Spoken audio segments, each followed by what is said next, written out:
ঝোরদা ও আখি রিসেপশনের পর রাতে চলো এনাদের অ্যাস্ট্রোলজি শোনাবো। শুভ আর আমার গুণধর ভাইটি হলেন অ্যাস্ট্রোলজার্স। আমি আর পিঙ্কি বৌদি খুব এছাড়া দর্শক হাফ হাফ তো বিশাল সব জানতা, এবারে আসলে কতটুকু কি জানে সেটা এরাই বলতে পারবে। তো তোমরা যারা ভাবছো এদের কাছে হাত দেখিয়ে ভবিষ্যৎ জানবে, তবে নিজের রিস্কে এসো কিন্তু। সারা রাত হাহাহি করে কাটানোর পর next day back to home. একটানা 47টা দিন দৌড়ঝাঁপ, ওদের বিয়ের তোড়জোড় করা, অবশেষে বিয়ে রিসেপশন সব শেষ। এবারে নিজেরটার জন্য তৈরি হওয়ার পালা।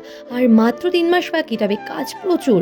আমাদের নিয়ম হলো ওরা মিলে উলু দেওয়ার পর প্রথমেই চালন, কুলো, গিলা, ধান, কড়ি, আলতা ও সিঁদুর কিনতে হয়, তারপর বাদ বাকি কেনাকাটি।